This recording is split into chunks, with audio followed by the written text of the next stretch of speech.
അദ്ദേഹം രാജ്യസഭയിൽ നിന്നും അദ്ദേഹത്തിൻ്റെ വിടവാങ്ങൽ പ്രസംഗം കേൾക്കാനിടയായി. അതിൽ അദ്ദേഹം പറയുന്നുണ്ട്, ഞാൻ ജനിച്ചത് മദ്രാസ് ജനറൽ ആശുപത്രിയിലാണ്, തെലുങ്ക് സംസാരിക്കുന്ന ബ്രാഹ്മണ കുടുംബത്തിലാണ് ഞാൻ ജനിച്ചത്. അദ്ദേഹത്തിൻ്റെ മുത്തശ്ശൻ ജഡ്ജിയായിരുന്നു. അദ്ദേഹത്തിന് അവിടെ നിന്നും ആന്ധ്രയിലേക്ക് ട്രാൻസ്ഫർ ആയപ്പോഴാണ് വീണ്ടും അവിടേക്ക് പോകുന്നത്.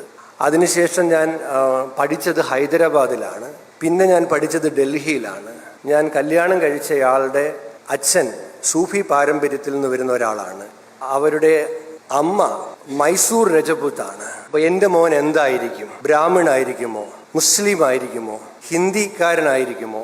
എൻ്റെ മകൻ ഇന്ത്യനാണ് എന്നായിരുന്നു അദ്ദേഹം അവസാനത്തെ രാജ്യസഭയിൽ നടത്തിയ വിടവാങ്ങൽ പ്രസംഗത്തിൽ തൻ്റെ വേരുകളെ ഓർത്തെടുത്തുകൊണ്ട് ഇന്ത്യയുടെ പുതിയ സാഹചര്യത്തെ അതുമായി ചേർത്ത് വച്ചത്. കോൺഗ്രസ് പാർട്ടിയെ സംബന്ധിച്ചിടത്തോളം ദേശീയ രാഷ്ട്രീയത്തിലെ ഏറ്റവും അടുത്ത സുഹൃത്തിനെയാണ് സീതാറാം യെച്ചൂരിയുടെ വിയോഗത്തിൽ കൂടി നഷ്ടമായിരിക്കുന്നത്. അതും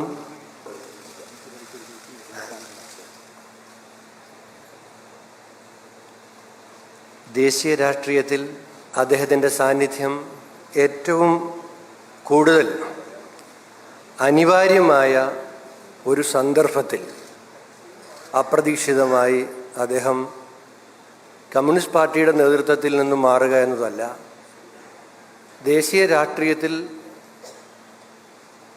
ഈ പുതിയ കാലത്ത് അദ്ദേഹത്തിൻ്റെ നേതൃത്വത്തിൻ്റെ അഭാവം നമുക്ക് വാക്കുകളിൽ വരച്ച് കാണിക്കുന്നതിനപ്പുറം വലിയ നഷ്ടമാണ്. ഈ ലോക്സഭാ തെരഞ്ഞെടുപ്പിന് തൊട്ടു മുൻപ് BJP അജയ്യമായ ഒരു ശക്തിയാണെന്നൊക്കെ കരുതുന്ന ഒരു സാഹചര്യത്തിലാണ് ഇന്ത്യ മുന്നണിയുടെ രൂപീകരണത്തിന് വേണ്ടിയിട്ടുള്ള ചർച്ചകൾ ആരംഭിക്കുന്നത്.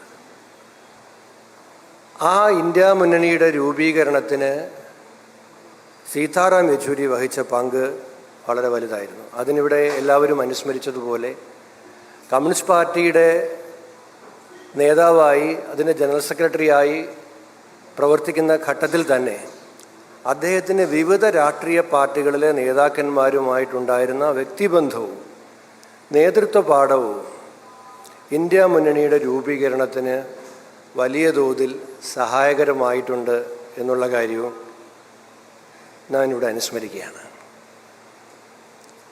അതേ ഇവിടെ ബഹുമാനപ്പെട്ട മുഖ്യമന്ത്രി പറഞ്ഞതുപോലെ തുടർച്ചയായി 3 തവണ ജവഹർലാൽ നെഹ്റു യൂണിവേഴ്സിറ്റിയുടെ പ്രസിഡൻ്റായി തിരഞ്ഞെടുക്കപ്പെട്ടു.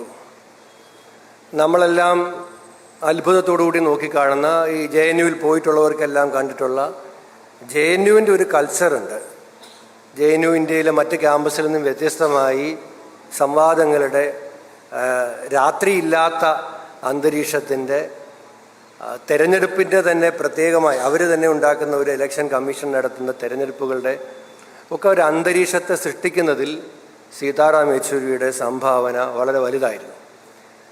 ഞാനൊക്കെ വിദ്യാർത്ഥി സംഘടനാ നേതാവായിരുന്ന കാലം മുതൽ കാണുന്ന കൗതുകമുള്ളൊരു ചിത്രമാണ് ഇവിടെ ഗോവിന്ദ മാഷ് പ്രസംഗത്തിൽ പറഞ്ഞ ഇന്ത്യൻ പ്രധാനമന്ത്രിയുടെ വീടിൻ്റെ മുൻപിൽ ഇന്ത്യൻ പ്രധാനമന്ത്രിക്കെതിരായി തയ്യാറാക്കിയ കുറ്റവിചാരണയും പ്രമേയവും അവരുടെ മുന്നിൽ നിന്നുകൊണ്ട് ഏതു പ്രധാനമന്ത്രിയാണ് സർവശക്തയായ ഇന്ദിരാഗാന്ധിയുടെ മുമ്പിൽ നിന്ന് വായിക്കുന്ന സീതാറാം യെച്ചൂരിയുടെ ഒരു ചിത്രമുണ്ട്.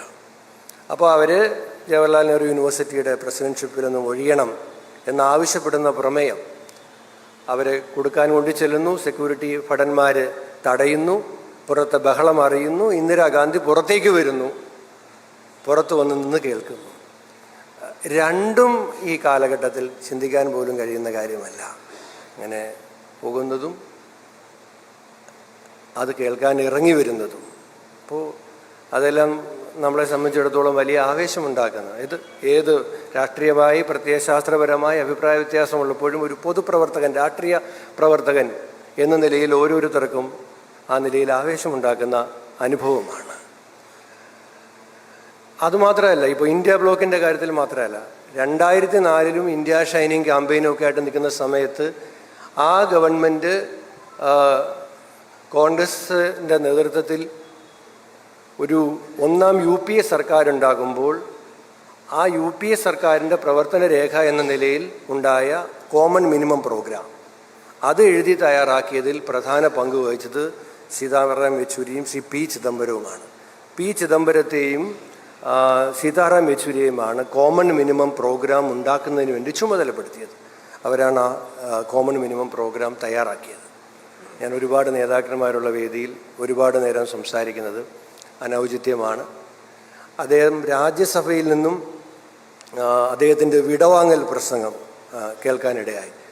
അതിൽ അദ്ദേഹം പറയുന്നുണ്ട്, ഞാൻ ജനിച്ചത് മദ്രാസ് ജനറൽ ആശുപത്രിയിലാണ്, തെലുങ്ക് സംസാരിക്കുന്ന ബ്രാഹ്മണ കുടുംബത്തിലാണ് ഞാൻ ജനിച്ചത്. അദ്ദേഹത്തിൻ്റെ മുത്തശ്ശൻ ജഡ്ജിയായിരുന്നു. അദ്ദേഹത്തിന് അവിടെ നിന്നും ആന്ധ്രയിലേക്ക് ട്രാൻസ്ഫർ ആയപ്പോഴാണ് വീണ്ടും അവിടേക്ക് പോകുന്നത്.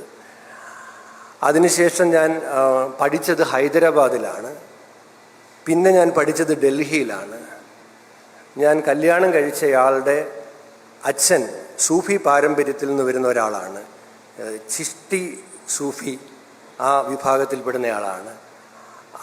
അവരുടെ അമ്മ രജപൂത്താണ്, മൈസൂർ രജപൂത്താണ്. അപ്പോൾ എൻ്റെ മോൻ എന്തായിരിക്കും? ബ്രാഹ്മണായിരിക്കുമോ? മുസ്ലിം ആയിരിക്കുമോ? ഹിന്ദിക്കാരനായിരിക്കുമോ? എൻ്റെ മകൻ ഇന്ത്യനാണ് എന്നായിരുന്നു അദ്ദേഹം അവസാനത്തെ രാജ്യസഭയിൽ നടത്തിയ വിടവാങ്ങൽ പ്രസംഗത്തിൽ തൻ്റെ വേരുകളെ ഓർത്തെടുത്തുകൊണ്ട് ഇന്ത്യയുടെ പുതിയ സാഹചര്യത്തെ അതുമായി ചേർത്ത് വച്ചത്. തീർച്ചയായും നമ്മളൊരു പ്രസംഗത്തിൽ സാധാരണ ഉപയോഗിക്കുന്ന വാക്കുകൾ മൂലമുണ്ടാകുന്ന നഷ്ടമല്ല സീതാറാം യെച്ചൂരിയുടെ വിയോഗം ഇന്ത്യൻ രാഷ്ട്രീയത്തിന് സൃഷ്ടിച്ചിരിക്കുന്നത്. ആ ധന്യമായ ഓർമ്മകൾക്ക് മുൻപിൽ എൻ്റെ പാർട്ടിയുടെ ആദരാഞ്ജലികൾ അർപ്പിക്കുന്നു.